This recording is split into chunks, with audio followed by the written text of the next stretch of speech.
Welcome to Entrepreneurs on Fuego. We're documenting the journey one digital footprint at a time. With me, I have just an amazing pleasure to have Mr. Louie Picazo. Thank you for having me. Louie Picazo, and I'm saying that with a little flair. A little flair, right? And a good accent too, right? Gotta have that. How you doing? Tell us a little bit about what you do. Well, what I'm doing right now, currently I'm with Link Staffing, and we are a staffing company out of Houston, Texas. And we work with the middle of the ground in the distribution and warehousing, if you will. So in blue collar type of work, and we place people into that area, and so we're looking to franchise, and to expand our franchising unit and to get it outside of expanding. We have 44 units currently now, and we want to be able to expand that over the years. And we're looking at bringing in a diverse amount of franchisees. We're looking at bringing in veterans, women business owners. We're looking at bringing minorities into the franchising world and educate them on what franchising can do for them. We feel like a lot of people just kind of they're going to start their own business in one way. They're going to say, I have this widget that I want to sell, and I'm going to start a business. Well, there's plan B. There is the franchise model. And that franchise model is taking a proven system that's already been in place. For instance, ours has been in place for 30 years. So it's a proving system in the staffing industry that we provide the franchisee, the potential franchisee, and all they have to do at that particular point is work from that platform, work from that foundation. So there is not that much risk, but there is the risk that they have to take by just becoming an entrepreneur. There's a standard risk that they take. Sure. Now, what do you think is the biggest obstacle that you have seen for a minority? You mentioned veterans, women entrepreneurs, to get into a franchise business, which is another way of being your own boss, if you will, being your own man or woman. I think it's a lack of education, the lack of understanding of what a franchise is, and as an option. And there's not enough of in schools. There is not a franchise school that you can take to when you go to college. There is a lot of entrepreneurs school classes. Right. You want to become a business owner? Go to entrepreneur school, go to business school, and learn that. And they may graze a little bit on franchising, but not fully. I had the pleasure and the honor of going to Georgetown University, of attending there in the franchise management with Dr. Ben Italian, who is a guru, I believe, in the franchise world. And Georgetown and a handful of other Ivy League schools are now offering and understanding the importance of franchising and educating the public about franchising and how it can really turn around. It's a multi-billion-dollar industry that we're losing out on. Do you think, in your estimation, that somebody that is looking to start a business and perhaps does not have the knowledge or is not sure, it's got the passion of an entrepreneur, I want to be my own person, but would you say that it's probably a little bit easier to maybe buy something that is already an established franchise or is an established system, if you will, that might be working with other people rather than going into an alley that you just really don't know what the perils are or how you're going to You're right, and I had the privilege of talking to somebody earlier today, and we were talking about this same subject. And one of the things is there's two types of people. There's somebody who is innovative, creative, and they want to start their own business, and they know where they're going, they know what they want to do, and it's something that's ingrained in them. That's what they want to do. And then they have those others that are really not sure what to do. They know their skills and their capabilities, but they just lack some type of interest that is going to take them and be that differentiator. That's what franchises is for. We've done the legwork. We've done all the hard work, all the analysis, all the data gathering, all the risk taking has already been taken, and then we've devolved that into making it into, like I said, a strong foundation.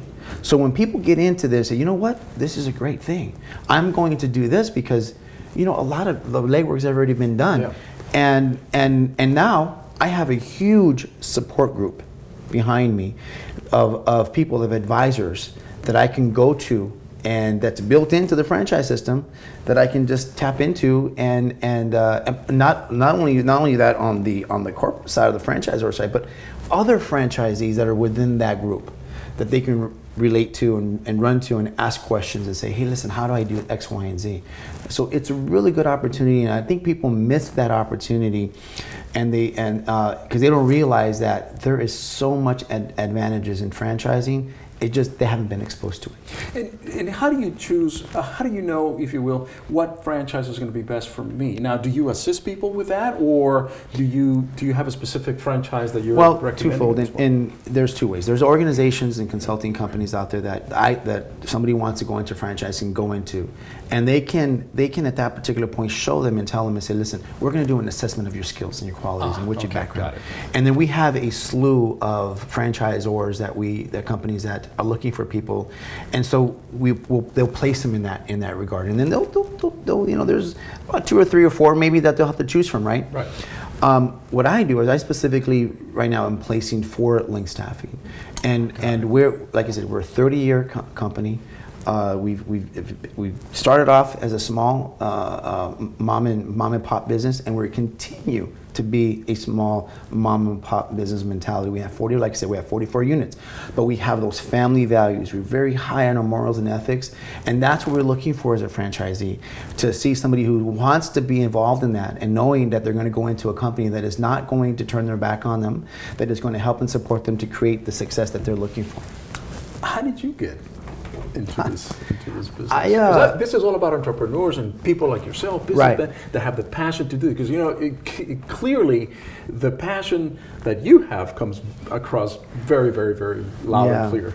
Well, I started off let me get a little background.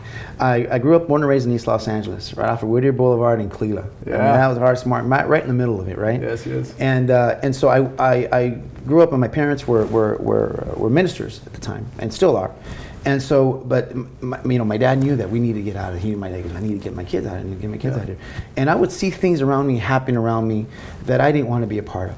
I knew it was a no-win situation that was happening around me. So what I wanted to do was go ahead and get out of that, go into back into school. So I went to school, graduated from college. I was the first one in my family to graduate college, awesome. and then I started my own franchise in the insurance business, and went up to 6 locations in two different states, and started the process in franchising from there. And it just kind of grew, and now I'm able to really help people to identify what their needs are, and talk to people and say, listen, this is where I came from. You have no excuses. Not that I came from a really bad upbringing. I came from a bad environment, my surroundings, as far as the cities that I lived in, the people that I dealt with. But once I surrounded myself with positive people that wanted to be successful in life, that is when I just sort of migrated into their time, into their mindset. And once I migrated into their mindset, my life changed. And then as soon as my life changed, my family's external life started to change, because then they started getting out of that cycle. So what I'm saying is to young entrepreneurs, whether or not you're black, white, Hispanic, or whatever, because just because we have different color of skin doesn't mean that we're not fighting the same problems. We have different problems that we have to face, but you know what? We can overcome those issues if we just either unite with each other, learn from each other, because the people that helped me were not even Hispanic. They weren't even Hispanic. They were from completely other different culture. I learned from them, and I learned from other people around me, and we just expanded. So now I want to be able to one day give back to the community, and I'm slowly kind of doing that just by talking to people and encourage them to say, you know what, think like this, do like this, and you can have your dreams happen. What's the best advice that you would give a young entrepreneur? I think is one of the best advice that I can probably have them to think about is don't give up, and to commit. Once you've commit and you've said I'm committed to something and I'm not willing to give up, facing the hurdles that you're going to come up with and understanding those, you're going to be successful. Right. It takes that tolerance and to have that tolerance and the commitment to move forward towards your dream. So, what's the best advice you got? The best advice I got is to be. Wow! Did you see that? Did you see that catch? I mean, that's pretty awesome. good, right? You know, I think the best advice really is don't let go of your dream. Doesn't matter where you're at, in what environment, there is no excuse at all. Louie Picazo, man, inspirational. I mean, I tell this to some guests, and I said, you know, I wish we had all day to talk about this thing, because Right. this is truly a very, very honest message. It's a very clear message for entrepreneurs, for anybody. I mean, you're coming from East Los Angeles, not the best neighborhood, I guess, in Los Angeles, right? I mean, the whole Right. So it's you faced your challenges, and here you are. You know, you're giving back by doing this interview, by telling people, by letting veterans. Women entrepreneurs, minorities, letting them know, hey, don't give up.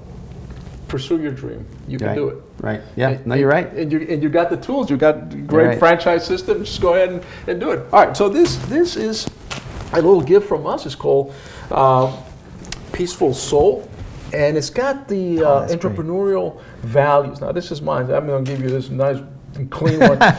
But the values that the entrepreneurs have is really cool, because, or the virtues that we have as entrepreneurs, is simplicity, discipline, humility, kindness, and honesty, which is exactly everything that you talked about, my brother. Yeah. And I really, you know what, I am very, very honored that you took the time to come over here, because I know you're a busy person, and you're traveling all over the place, just preaching the franchise Right. values and all that stuff, and letting people know that, hey, it doesn't matter. So long as you have a dream, you can do it. Oh, well, it's a pleasure. It's a pleasure for having me. Thank you very much. You're my brother, You're doing man. a great job. You're doing a great job. Thanks, man. And you're going to have to come back and tell us a little bit more what you're doing. Oh, yeah, there's a lot more stories to tell. We could probably we could probably be here for a long time, yeah. just Yeah, listening for to sure. the stories. But in the meantime, we love the story. We love that you're here. We love your energy, your passion. And I am personally, I tell you, I'm privileged to have you here. Well, thank you very much. It's my honor. Thank you, man. We're out.